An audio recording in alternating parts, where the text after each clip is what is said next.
over to us.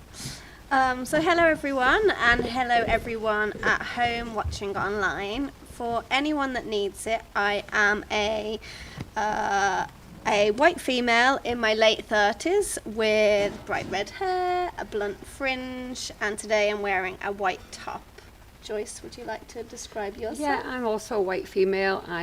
I would describe it as blonde hair, but my children tell me it's no longer, so we'll say brown. I have blue eyes. I'm wearing a black dress today. Perfect. So I won't talk any more about me because today is about Joyce. I just want to share with you how I met Joyce. I've known Joyce since May of 2020 during lockdown. And I met Joyce through an organisation you used to go to called Garda. And I was holding an online exhibition that was funded by Manchester International Festival. That was an open exhibition for deaf, disabled, neurodivergent artists to apply to.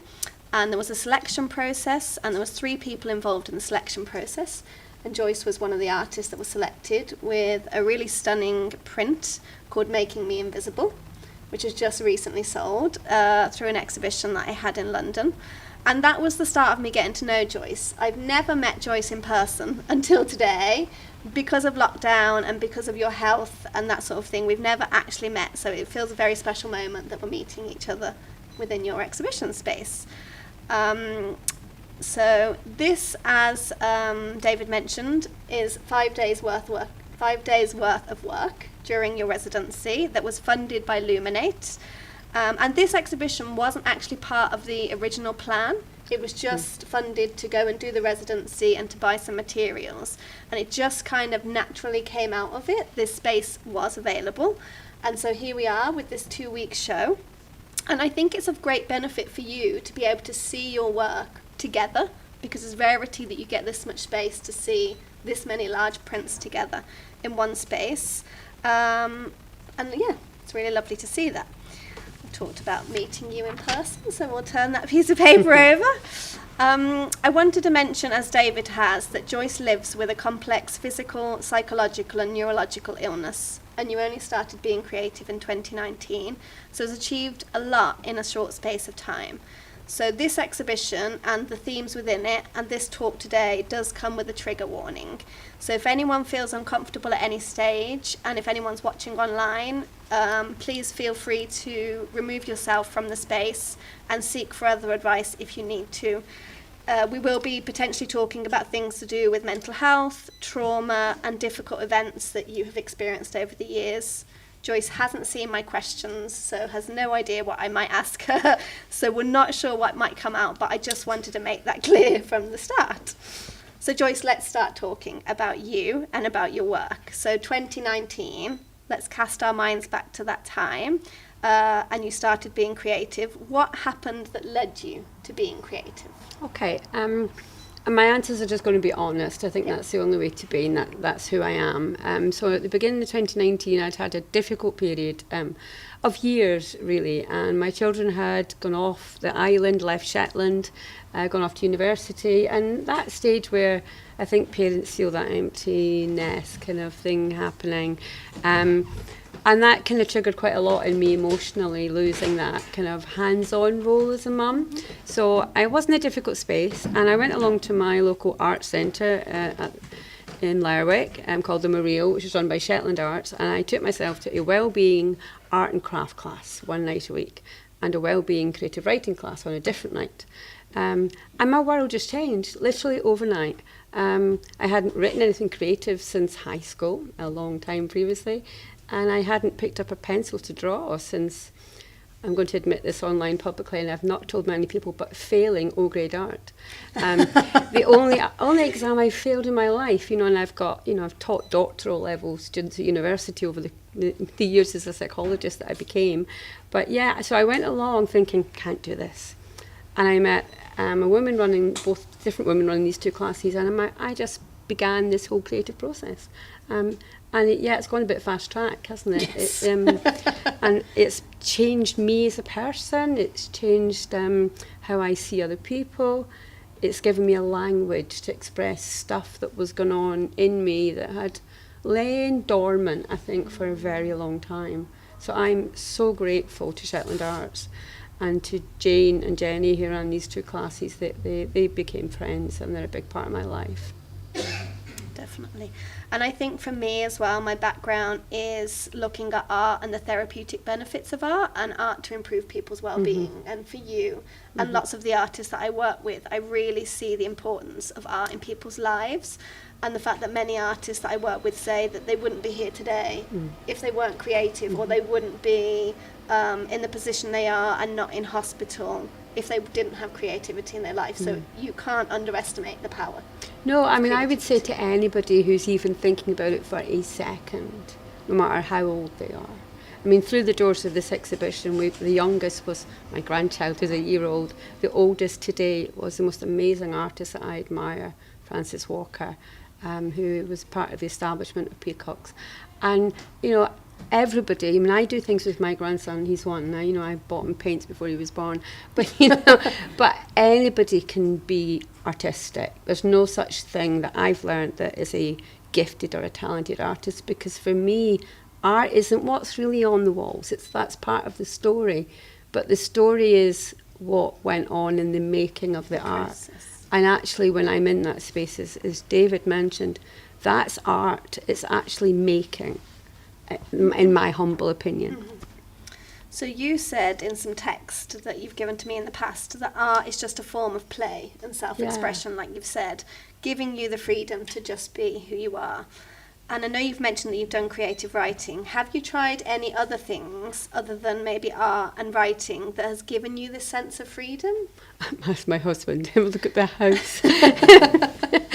I sing. Yeah. I sing a lot. I like to dance, but usually when nobody's around.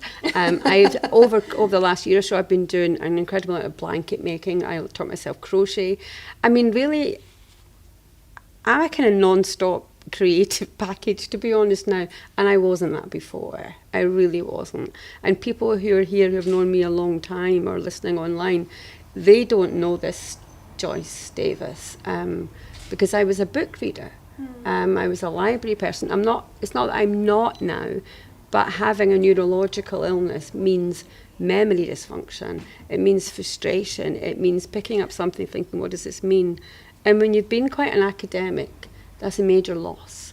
So I think what my brain has done is find a bit that hadn't been developed and grown. And we could look at that neurologically, but it doesn't really matter to me, because what matters is that I get to play. You mentioned play, and I've always played with patients over the years as a child psychologist. But I mean, I think anybody who works at Peacocks will, you know, can see me getting messy, covered in paint. You know, I think like a 3 or 4 year old just having a great time with no barriers, and it's great fun. I mean, making art is fun, and I don't take it too seriously. And maybe I ought to take it a bit more seriously, but I don't, because what I did that week that we're here to talk about is go along because I had an opportunity funded by Illuminate. I'd put in an application. I got a week to stay in Aberdeen. I wanted to make the most of it, and I didn't think anything other than play.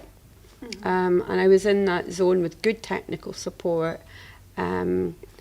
You know, James Vaz is an incredible printmaker and was there just doing the picking up the screen, the washing the screen, the bringing it back, and I just got to paint. Who wouldn't want to paint for a week? Definitely. So you keep alluding to your other life that you kind of had before creativity. So you were the head of child psychology, which I was going to talk about later, but it makes sense to bring it in now. Do you want to tell us a bit about that, and also maybe how that role that you had has maybe shaped who you are now as a person, and maybe changes how you look at art? I mean, I think maybe I need to even go further back than that to answer that question, if that's okay, because I think everything, and I'm going to give a psychological answer here, goes back to childhood. And I had a very difficult childhood, which I've learned through art to articulate. I mean, I've had, as a psychologist, we're very, you know, keen to pop in and have a whole, you know, series of psychotherapy and maybe go for months or years. And I've done that. I've lived in London. I was involved in the Tavistock Clinic. And I came from a very psychodynamic, analytic background as a psychologist. So therapy's normal for me. Not being in therapy isn't normal. But as a child, I had a very difficult time. Almost everything I do goes back to losing my father. And my father died when I was 8, and he was murdered. And he died in the James Watt Street fire, which was a deliberate event, which meant 22 men, women and children died. Now that day, my life went upside down and landed somewhere else, and it never quite recovered for a very long time. So going into psychology was a natural thing because I wanted to understand the world and me and my grief. So getting to university was actually a massive step because I don't come from a family of academics. My mum didn't really know what university was, left school at 14, but I was bright and it took me a while to figure that out. So I went to university, I did very well, I found a whole new world.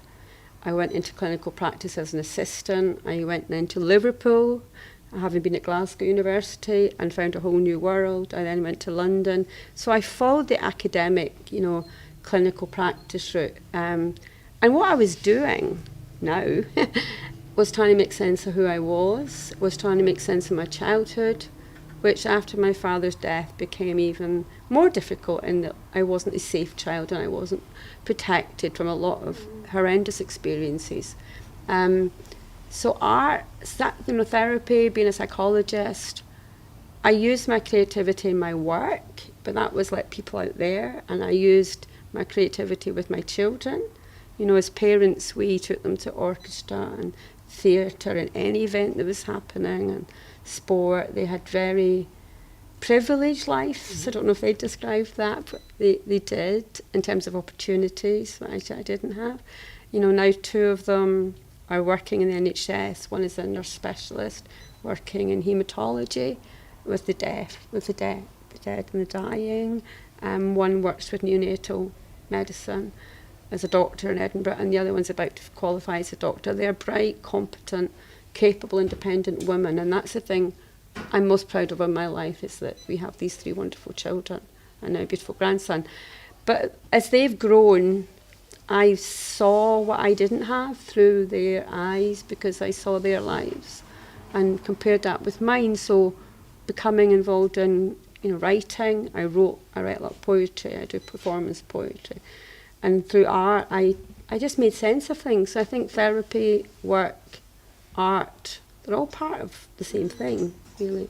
They're all just part of my life as it's played out. And you said you were the head of child psychology. How many years did you do that for? I qualified when I lived in Liverpool. I then went to London and worked. I then moved back up to Scotland. So I was head of psychology. I was joint head of an adolescent unit in Fife for a while, and then I was head of psychology services for children for Tayside. And then I went up to Shetland and I was head of service there. So, and I was involved in the UK nationally in psychology, in working in the media for psychologists on behalf of the British Psychological Society. So it was who I was. And then I got ill and all life kind of fell apart. I stopped working for a few years, was unable to do very much, survive. But I had children, and children and my faith, which is a huge part of my life. So, art kind of came into that. I always loved art in churches as well. I always sought out church art and stained glass. So I guess looking back, art's always been there. It's just not been what I make. It's been an appreciation. And now it's not even just what I make. It's what I need to do every day. If I don't get to do something creative, I would not be fun to live with. It's a drive that's just been, so if I didn't have my husband David saying, it's 1 o'clock in the morning, Joyce, I'd keep going. I think David McCracken mentioned I wouldn't have stopped for lunchtime. James actually didn't always quite stop at lunchtime because he knew I was, so I was very grateful. But there's been a lot of people round about supporting me in this process, and it is wonderful to see this on the walls now. I mean, at first it was, oh my gosh, people are going to look at it this isn't my first exhibition, I've had others, but this feels a very significant one because the art is much more raw, much more authentic, much more about the real me, uncensored. Mm-hmm. So thank you for being honest and sharing about your history today. So let's talk about the residency. Let's talk about what we can see on the walls around us. So as we said, this is 5 days worth of work. This is 40 prints. Did you go into the residency with a plan? Did you go in thinking, I know what I want to make work about, I know what size it's going to be, I know what it's, I know all of this information? No. I knew the paper size, but only because the technician was ordering the paper, and that was about practical budgets and what kind of paper. But I know nothing about paper. I do know the size of the paper, but I don't know quality of it. I don't have those skills. I knew I had a week with a technician full time. And the last time I did the residency, I managed quite a bit more physically than I did this time. For health reasons, it's much more difficult for me in terms of physical strength, and the size of the screen's enormous, but I keep being reassured by Peacock staff that not many people can manage to pull prints that size, and I was kind of blaming myself for that failure in some ways. But no, I had no idea. I was just going to play with paint, is what I often say. So I had this Tuesday to Saturday to go in, have a corner, which is where I like to be. I am deaf, so I have music this time playing all the time. I've made a playlist, so I was being affected by the music, which I think I went to a space I haven't ever gone before in Peacocks. I mean, I've been in for days and done things, but I think I was in a very different space. And I just wanted to paint, so I just kept going and going and going. And when I look at it now, I think, how did I do that in 5 days? Mm-hmm. And if it wasn't for there's people here that were there, saw me doing it, I would be thinking, well, could I? Because it is, I feel really proud of it. And it's nice. It's a lot to do in 5 days. Yeah, it's nice to be able to say you're proud of something, and we don't say that enough, do we? So, yeah. And then I wrote poetry about it, and I wonder, I don't quite know the next step with it, but I think there is a next step. I just have to figure out what that is with other people's help. And what is it that you like about working at this size as opposed to something you can do yourself that's a small scale? Why is big your kind of go-to thing? A good question. I mean, when I started back in 2019, I was going on holiday to Italy with one of my children, and I said, I'm going to take a sketchbook and draw, and she was a bit surprised because she didn't know about kind of what I was doing at the night. And literally the sketchbook was one of these tiny ones that fit in your handbag. Still got it. And I had a pencil. And we went around Italy, and I drew things in churches. And I was like, I wouldn't have shown anybody what was in that. I didn't even show her, I don't think. But when I went back to the print studio, Garda in Shetland, I remember showing it to people who run that and saying I did some stuff, and they were like, oh, great. So I was encouraged to do stuff when I wasn't in the studio. And it just got bigger and bigger. But the first residency at Peacock's 2 years prior to this one, almost to the week, was the first time I'd worked in this size. And I don't quite know whose decision it was to give me paper this size, but they might regret it. And I do have memory problems, so some things going to disappear from my head, but it's not important. What was important was that week I made a lot of prints, and I took them home, and Shetland Arts looked at them, and within weeks they were on the walls of the Memorial, and this, which is a big beautiful art centre, and they stayed there for 8 months. Partly because of COVID, but I think also because they liked them. And I was very proud of that. And that led to, like, one thing leads to another thing in life, doesn't it? And then something else happens and something else happens. So I found myself back here again. But this art looks completely different to the art I made on that previous week. And I think I'm just finding what I want to do. But no plan. I don't want to plan art. I just want to make it and see what happens. So we've mentioned that you've had a bit of a tough time of late with your health and well-being, and you've said that these works have been very cathartic to you. Do you feel able to explain to us a bit about some of the themes that we see within the works? Yeah, I mean, I think a lot of it Well, everyone will see something different. I mean, I think that's what art is. Everyone will look at an image and they'll see something different. And that's good, because that's what art should be and what it means to you. I mean, when I first saw some of the images, when I paint directly onto the screen, there is no plan. Then there's a squeegee thing, it's called, it's pulled down, and then the screen's lifted up and you see the image. And it's only at that point do I know what's happening. Because this art appears as a combination of my ideas, the paint, the technician, and the screen and the squeegee, and how it all works together. And so I was shocked at some of these images, to be honest. I mean, there are some that as the person who's made them, and I do struggle to use the word artist, I was stunned at how horrific they are. And they are all about bodies. And they are about starvation. The exhibition I titled The Broken Parts. Da is a Shetland word for the, and in case you're not aware of that. But so it's the broken parts of me. And I guess we all have parts to ourselves. And so there's parts of us that are healthy or happy, and there's parts of us that stay in the present, and there's parts of us that go back to the past. And I think what I was working through in this were the broken parts, were the bits of me from childhood, the bits of me that were hurt, that were injured, that experienced horrendous loss and trauma. I mean, I've been working out in therapy for a long time, but through art I'm working out differently.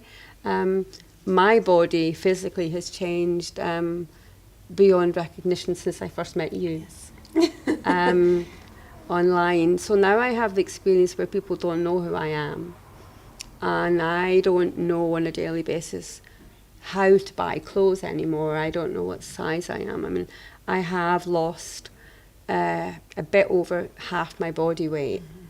And that's quite shocking to people who only know this Joyce. But this Joyce doesn't look like the Joyce 2 years ago. So this is about exploring weight and illness and starvation, which is a very difficult subject. So I, for the last 2 years since I started losing weight, just after COVID, where I had put on a lot of weight, like a lot of people during COVID, but I had diabetes, things were very, very worrying, very worrying indeed. So I started to lose weight and get healthier, but at some point that getting healthier process didn't stop.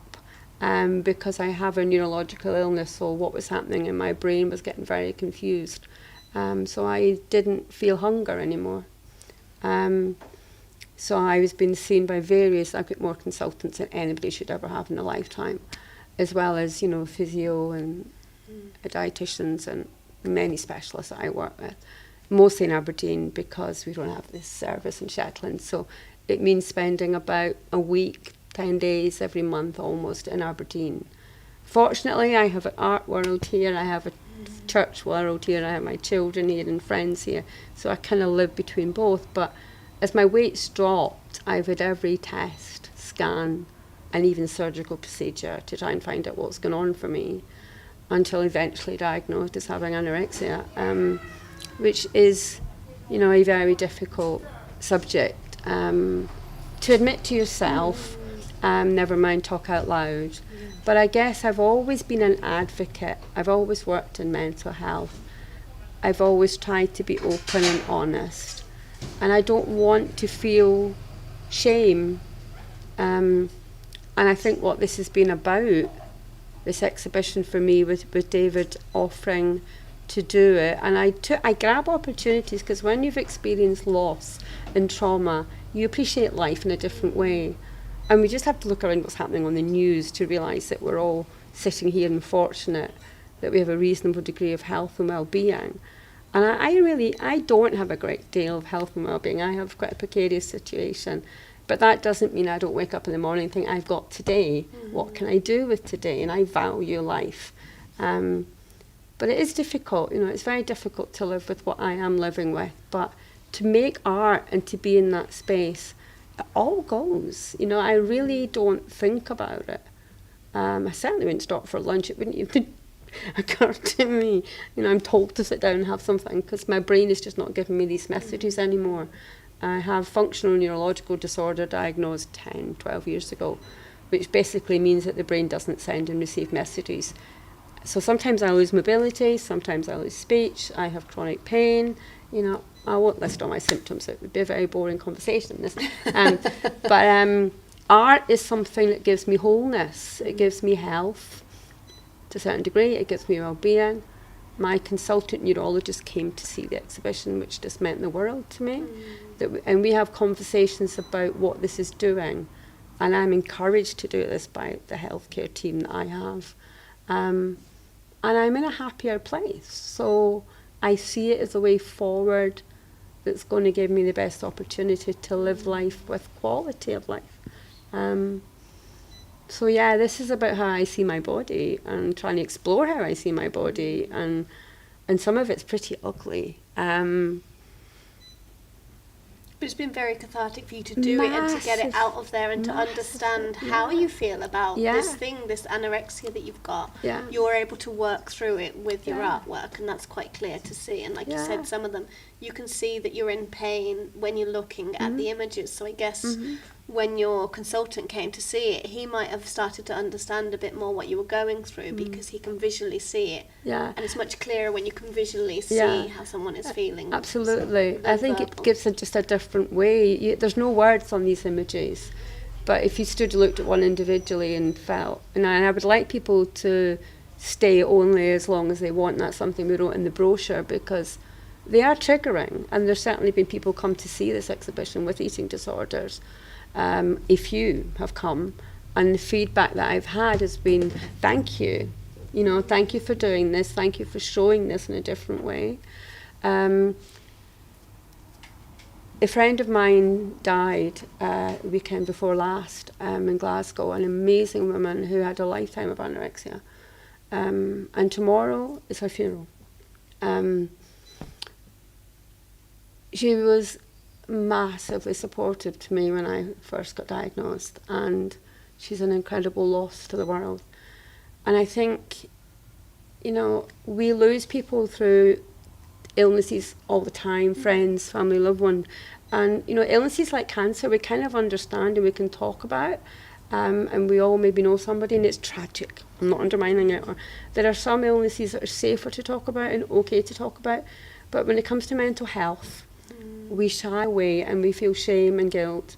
And I think what I did here, helped by, and David's belief in me, is the person at Peacock's that's been around for me since the beginning of me walking in that door, has just taken a whole load of that off my shoulders. And you've not shied away from it, you've tackled it head on. Yeah, I don't talk about it all the time, and I've not had this conversation with a lot of people at Peacock's, and they might be going, I didn't know that. But I have talked about it with David, and I have talked about it with a couple of other people briefly. But when I go there, I just want to play with paint. I don't want to sit down and talk about all my unconscious reasons. But I think I feel brave just now, and I keep saying to my friends when I talk about this, and some of them will be watching going, oh, she's going for it, I wondered if she would. Is this brave or is this bonkers? But why should I feel shame? What happened to me, and why should I feel responsible for what people have done to me? And why should I feel responsible for things I can't control, how my brain's functioning? And I don't want to do that. I want other people to feel that they too can talk about their experiences and their illness.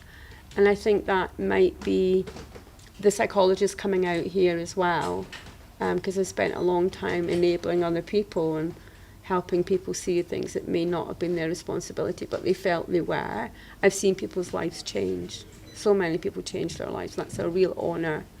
And I guess now it's kind of my time to figure things out.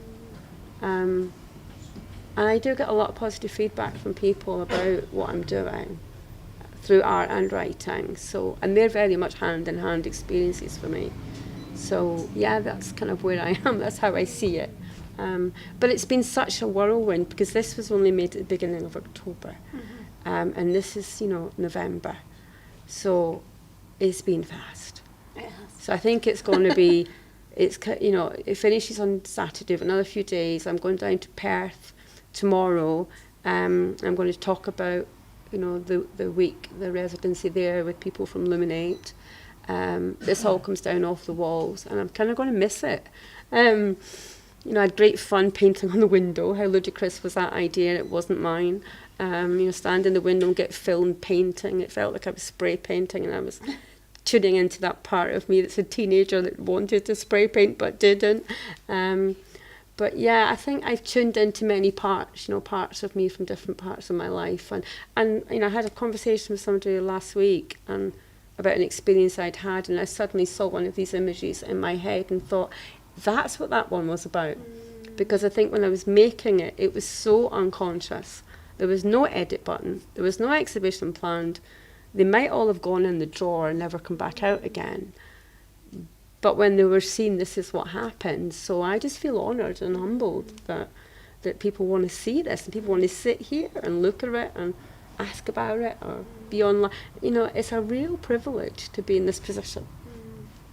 And I think it's very powerful to look at this work as well. And I think because it's happened so quickly and it's kind of a whirlwind, and then because you've spent some time in this space being able to properly look at them, I still think you'll have more reflective time after this, because then you'll go away and you'll actually have some time where you can sit down and have the images with you and think about things people have said to you and reflect on them further and think further about where they've come from and how it's making you feel and that sort of thing. So I think it's very powerful. Thank you. And for this exhibition you wrote a poem, which I believe is on the website, but I'm not entirely sure. I think it's in the process of going on the website. Yeah. So you should be able to listen to it online. And again, it's very powerful, but also it's very emotive. Yeah. I listened to it again last night to kind of remind myself what it was about. Did you have a box of tissues? Yeah, it's a lot about loss. Yeah.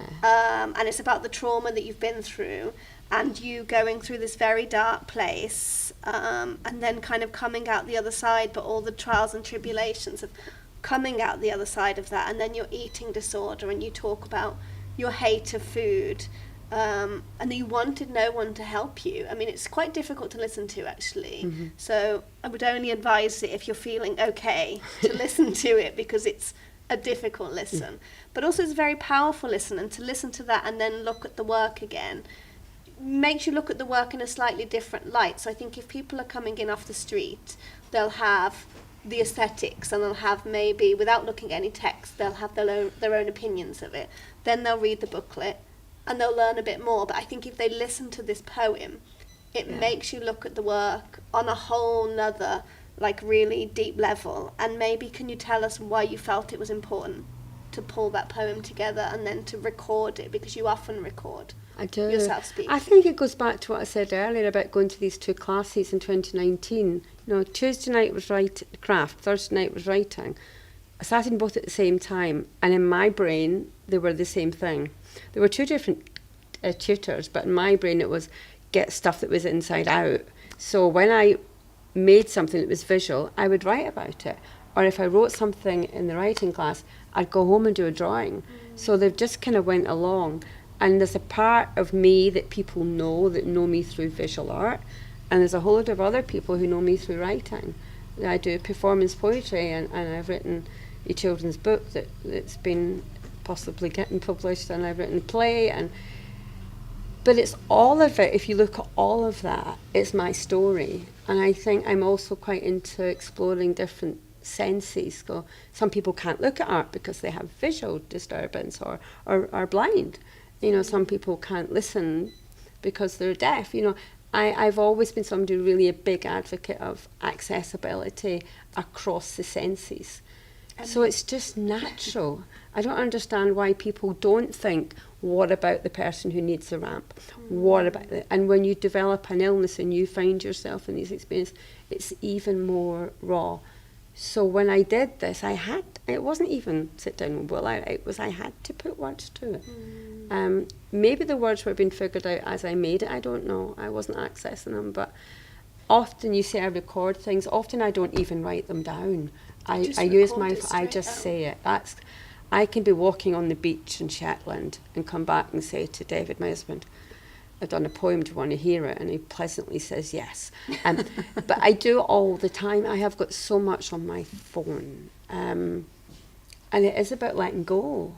That's what I'm doing. And I agree, and I accept what you say about it. When I've listened back to it, I've cried, and I'm thinking, why am I crying? But we push so much down, don't we? In our culture, in Scotland, we don't talk feelings on the whole, particularly if we're male. We just don't express things, and I was brought up to not express anything. My father died, and he was never mentioned again, ever, by my mum. And she was in her early 30s when he died, and she lived till her 80s. She never mentioned him again. We weren't allowed to talk about him. We weren't allowed to name feelings. We weren't allowed to. The first funeral I ever went to in my mid-teens was an uncle, and I cried and was told to stop crying. So my mum was not somebody who expressed feelings out loud. I think I've gone to the other end of that spectrum. I'm on the other end of that spectrum. So like when my children fell down as a child and skinned their knee, David would be getting them a plaster, and I'd be thinking, how do you feel about your knee? I'm exaggerating a bit, but I was always that, what happened at school? How did you feel about it? Always encouraging my children to express whatever was inside them. Maybe not doing it myself for a long time, but encouraging them. So writing is just part of the same story. It's very poetically written, this piece of writing that you've recorded. I'm just checking what time we're on. There's enough time for questions. We were talking with David earlier about the orientation of your works, because you made them all landscape because of the way of pulling them across and the fact that you can't reach the other side of the screen. And then obviously we were looking at some of these pictures when talking about it with David and going, but actually, is it meant to be upright or is it meant to be on its side? Because if you look at some of the pictures, if you then turned it on its side, it makes like a lying down figure. And then you look at them very differently. It gives you a different interpretation of it. So do you mind that some of them are portrait? Do you think it matters to you? It'd be interesting to hear your point of view on that. The work was put up, the installation was on the Monday, and I came in here for the first time on the Tuesday, tentatively thinking, my gosh, I'm going to look at it. This is going to be scary, because they're all together where I'd only seen one at a time. So that was scary. And I saw them, and I went round thinking, what have you done, David? I think there's 4 or 5 that are maybe not the way I expect to see them. But then I hadn't really thought about it, because as you say, it's a very big screen and not many people print that size. I'm not a hugely tall person, I don't have very long arms, so I have to do it from this side. And I don't even think when I'm making it, I really even think about what's the right way around. I mean, some of them are obvious, aren't they, that the head should be at the top, but some of them are not obvious. So initially I was sort of, what have you done? Being polite and smiling at him, and then thinking, what has he done? And then realised that it wasn't actually that important. What he did. I wasn't throwing you under the bus there, David. I just thought it was an interesting conversation to have, because it makes you look at the work in a different way. Because I didn't know anything about it until you were then talking about landscape screen, and then were they all meant to be that way? But I mean, I kind of think, I don't know anything about curating. I don't know how you put an exhibition together. That's not my skill set. I know that other people know more about that than I do, and David does. So what he was doing was making this whole thing, and David has talked a lot about this being a whole body of work. And up until then, I thought they're 40 prints. They're just 40 individual prints. How does he make that story? But he's put them together in this way, which at first I was kind of stunned at. And it was a bit overwhelming, sensory overload hit in. But then I began to really like it, and I quite like being in this space. But I think I said to you earlier, what this is my head. What you guys are all sitting in is my head. Good luck. So I think it's really, and we were saying there that you could take this all down and put it up again in a different way. And some of these images, if they're exhibited somewhere else, and I hope they are, could go different ways. And I'm okay with that. I mean, I don't know who it was that said, somebody much brighter than I am once said, that once you've made art, it no longer belongs to you, it belongs to the world. There's probably some philosopher, I'm not sure. But yeah, it doesn't matter, no, because what matters is that I enjoyed making this. I was in a happy place. I was getting to play with paint. Somebody else was paying for it. There was a lot of things that were nice. Nobody did any expectations of me. Nobody was saying, I want you to produce 5 beautiful prints, or I want you to do this. If David had said before it, right, we're going to have an exhibition on the 2nd of November and it's going to run till the 25th, make me art, Joyce, I would have been terrified. I'm not going to do this. Because of the pressure. Yeah. What if I don't do good enough art? And he says, this is a load of, I know we're being recorded. You know, what if we do that and then he doesn't like it and he says, I'm sorry, we're not doing it. I was just playing. This is the bonus. Definitely. So you've talked a bit about your process before and the way that you paint onto the screen. Have you tried traditional screen printing where you put the picture and put it onto the screen and then print through it? And why do you prefer this technique of printing directly onto the screen? I mean, when I first went to Gilbert on Shetland, I did the Riso printing and lino printing and intaglio printing and all sorts of things. But it was the playing with the paint bit. I always would say, I just want to play with paint. So I stopped doing all of that quite quickly. I've never seen anybody print in this way. And somebody who's here actually said to me a couple of months ago, you're a very old-fashioned printer. I didn't know it was old-fashioned. and when I first went into Peacock's 2 years ago and I walked in the door, I remember thinking, I can't wait to see how everybody else paints. Because in my head, in my experience till then, this was printing. So I expected to see all these screens, people with paint, making a mess, doing large prints. Because that's all I knew. And when I went to Gilbert on Shetland, I was the only one in the studio. It was a very small facility. So there wasn't other people around me. I didn't see anybody else print. And when I walked into, and how I actually got into Peacock's is a different story as well, because I found it, or it found me. I was in the Aberdeen Art Gallery one day, wandering about after it had been closed for a few years, been in awe of the new building. Went into the shop to buy some books, got chatting as I do to the person who was serving me. I chatted to everybody.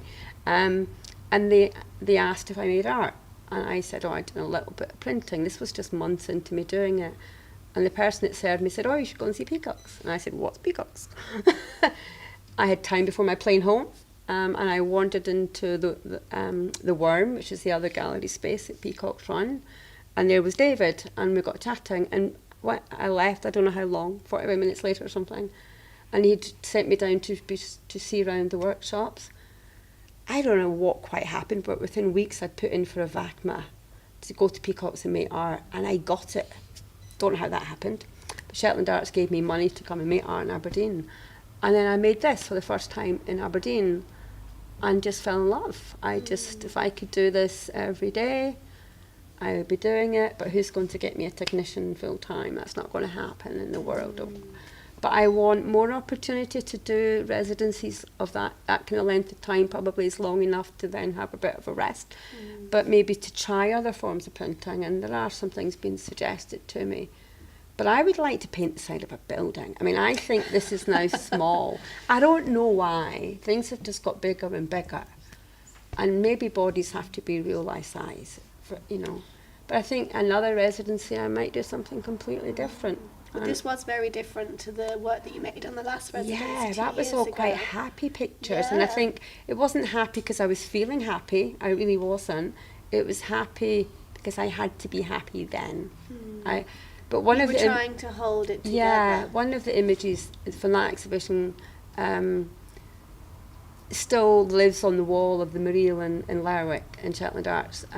So it's been there a long time now on permanent loan. So every time I go in, I see his name's Lowry, and he's always become a real little boy to me. And I wrote a book about Lowry, so he's a kind of fictional character from a little island on Shetland that one day I'll get published if I get round to doing it. But it's just... Yeah, they become real, these people. They've all got titles, and I was quite careful about selecting the titles. And even somebody said to me today, who came into the gallery space, the titles are even difficult, Joyce. And I thought, well, okay, but if they help somebody else say out loud, I'm struggling, I'm in pain, and that isn't, a pain that's as easily understood, like a physical pain, an injury, a fracture, a migraine. But if it's a pain because it comes from how we feel about ourselves in the world, if somebody is helped by what I do, then that's a privilege. 100%. So that's what I want to do. I want to develop people's ability to say what's really going on for them. I want to prevent people committing suicide.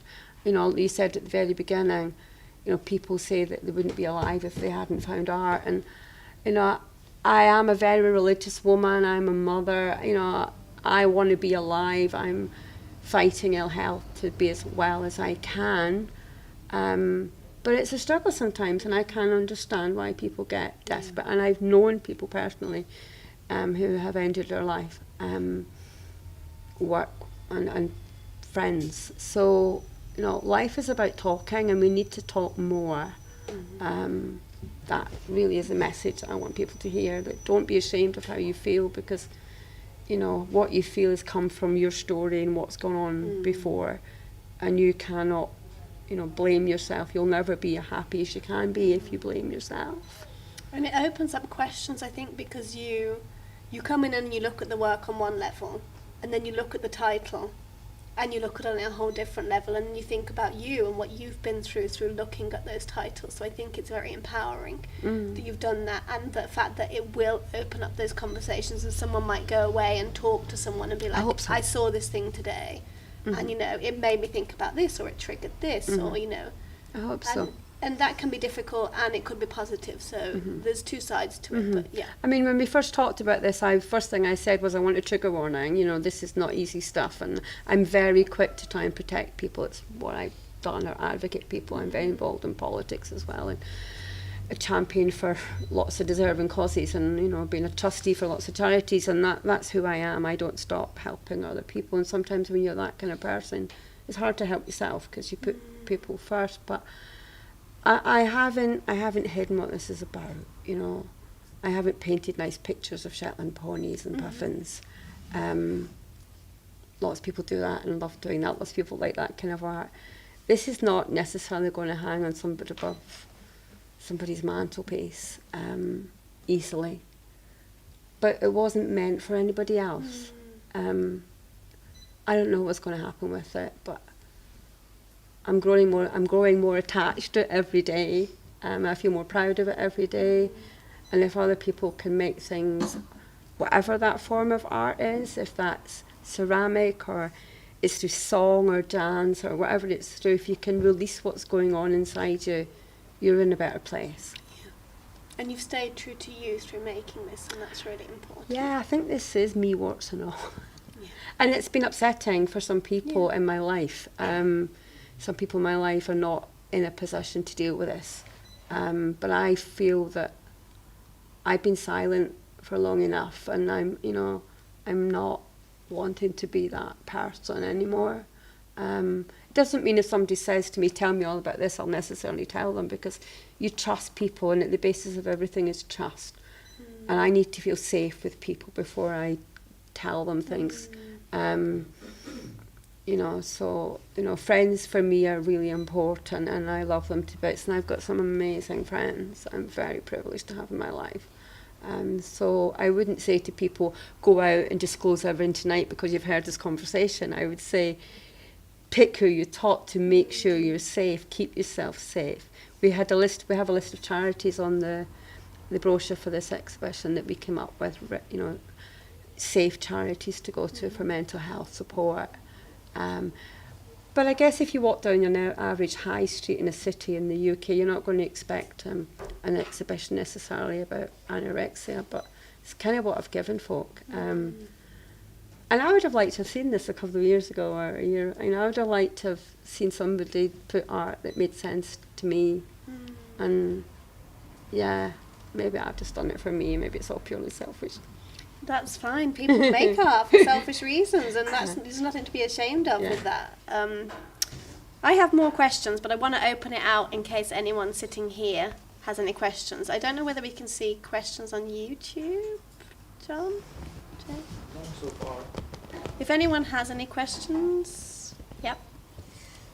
Thanks, Joyce, for being so kind of open in the conversation tonight. It's been lovely to get to hear more about you and your practice. You mentioned earlier about how kind of you look around and you see the ugly in some of these works, but I wonder now that it's completed and you see it as an assemblage, whether you can actually look at it and see the beauty and the humanity and the vulnerability that's on the walls. I think somebody said to me about what they saw was the strength and vulnerability. And I think that's a good one, isn't it? It's kind of a juxtaposition, isn't it? That if you say things as they are, that it's a strong thing to do. I can see the wholeness of it now, the way it is on the walls. I can see it's not all bits, but it is all bits because we are all bits. I can see the colour. People always go about, oh, your use of colour, and I'm thinking, what are they on about? That's just colour. But a lot of printing is black and white. And when I'm in Peacocks, I'm often aware that my prints look quite different. But that's okay. But yeah, I don't know if I can quite see beauty at the moment. I like to think other people can. There's images that I like better than others, and there's some that right now I don't yet like. There's some that disturb me. But I think that a man came in here before it officially opened and went over and pointed to one and said to me, he was introduced to me, and he said to me, "This one's speaking to me, Joyce." And I said, "Tell me what," my psychologist went on, "Tell me what it says." So he started to unfold it, which was great to hear. And he went away and he came back the next day and he said, "Joyce, it's this one." So I asked him the same question and he told me again. And I thought, wow, if they're just saying something to somebody else, that's amazing. And he felt safe enough to tell me that was amazing. To me at the moment, what they're saying, be proud of who you are, be proud that you've made them, be proud that you're sharing that vulnerability, and that is a strength. And I do know I have strengths. I do know now some of the things that I'm really good at. I know my weaknesses. I don't always deal with them well. Sometimes I deal with them better than others. But I have had a very, very difficult childhood and experienced the worst. But through that, or because of that, I am stronger. If I hadn't had some of those experiences, I might be working somewhere near where I grew up. I might just continuous political campaigning I've done around certain issues. I've been in national politics, in an advisory group to a national political party. I've, pushed things around neurodiversity. I've done stuff in my community that hasn't always been popular, but I think, stuff around Black Lives Matter, lots of things I just always get involved in. And I'm always been told my family have a rest. But I don't know how to do that. I honestly don't. I feel that I have life and I want to live it, and people matter to me. And if somebody's been discriminated against, I feel it. I think that bit in my brain that's got empathy is maybe a bit too developed, and but I am who I am, and that's who I'm learning to accept. And I think art is helping me do that. Joyce Davies, the artist, is a sentence that I go, oh, who's she? Because I haven't quite got her yet. I mean, as Jennifer said, it was 2019 when I first went to a class. Printing was the end of 2019. I met Jennifer online 2020. We had COVID. And I meet people and I say when I've done it, and people will say, oh, I hadn't started art college yet. How can you have done all this? I've had commissions. I've had art exhibitions, solo exhibitions. I've shown work, sold work in the States, and had exhibitions recently in London. And, there's so much has happened. But why not just enjoy it? I have got a bit of imposter syndrome that comes up now and again. And, try and slap that bit back down. But yeah, it's a positive thing in my life.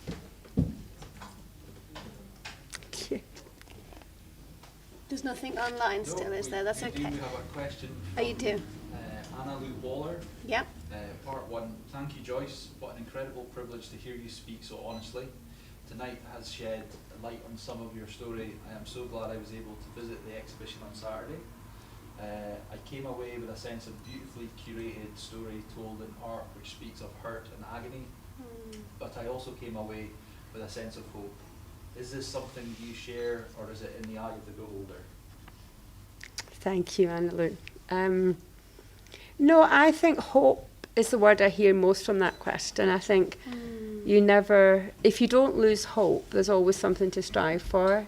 And, you know, people do experience horrendous things in life. And we all experience difficulties, we all experience loss, we all experience a range of emotions, but there's always hope. And I kind of believe in miracles. You know, I think, you know, things happen that we don't understand. And for me, you know, that's about my faith and about God. For somebody else, it might be a different way of understanding the world. But for me, what I'm doing is what I am meant to be doing. I am doing what I'm being asked or called to do. There's different ways of using language, isn't there? And in a different situation, I would use a different language set, but I'm trying to make what I'm saying accessible to everybody. But within the context of my belief system, I'm doing what God wants me to do. I'm involved in my own personal healing, and if that allows other people to find healing, then that's a kind of, you know, within the realms of my faith, it would be described as, you know, kind of healing ministry. And that's been said to me of late, and I've thought, what? Really? You know, I'm playing with paint, you know. So I think there's the part of me that is the little girl that didn't play with paint enough, that didn't get to play enough, that was a very sad little girl who'd experienced horrendous loss. You know, a father walking out the door one day and never coming back is not something I could find words to describe for a long time. And I don't really think even now my poetry describes it, although I do write a lot about that. I think this describes it better. Definitely. I think that thing that you said about hope, that was a great question. Yeah, beautiful question. Really great question. Is there any more questions in the room? Is there any more online? Not yet. I've just asked. Martin McAlpine said, "Incredible, Joyce. I hope at some point to go to a gallery to see these paintings." That's nice. Thank you. Another question that I had that I said to you earlier, and you were like, "Oh my God, I don't want to answer that question." I'm going to throw it back on you, which you can. But do you have a favourite work in this space that you've made? And it could be for good reasons, it could be for bad reasons, it could be because it speaks to you the most and you think it's your most honest truth and that's why it's your favourite. So I'm wondering which one it might be. Okay. I mean, because you did say the question earlier and I overheard you, I won't go, that's an interesting question, tell me what you think, Jennifer, back. Which is what I said I would do. I guess if I have to pick one, Yeah. I'm going to pick the one in the middle over here, which is the one that's on the film. Yeah. Which is the last image I made, which John, who's doing the filming tonight, appeared and said, "Oh, I'm going to just do some filming of you, Joyce." This was the last day, day 5, last image, 40th image. I was probably in quite a significant state of fatigue, I'd imagine. But I think I felt the images here are not in the order I made them, but I know the order I made them. And so I started with an image behind here and then ended up there. And I think I'm going to pick that one because that's where I got to. So the beginning on the Tuesday morning was, what am I going to do? Can I even print? Do I remember how to print? What do I need to print? Because my brain does that. So setting everything up is actually quite complicated for me, and people don't always get the invisible challenges of cognitive impairment. And I am articulate, so some of my ability to understand is not often picked up, and my memory isn't often picked up, but I had to remember how to do it. So I feel that the journey from image 1 to image 40 was huge emotionally, and I got to an end place. And John was going about with his camera up my nose. And I had music playing because I thought, I'm not going to think about John. I'm not going to think about James behind me wondering if I'm ever going to finish.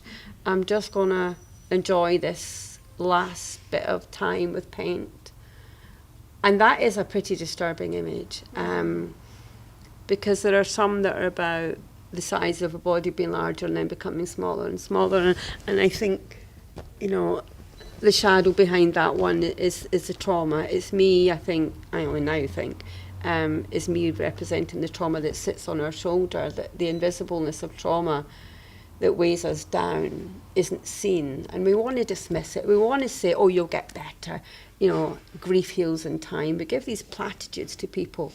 I don't actually believe that. I think what we learn is to appreciate what was good about somebody, and we learn to miss the bits of them, to forget the bits of them that hurt us.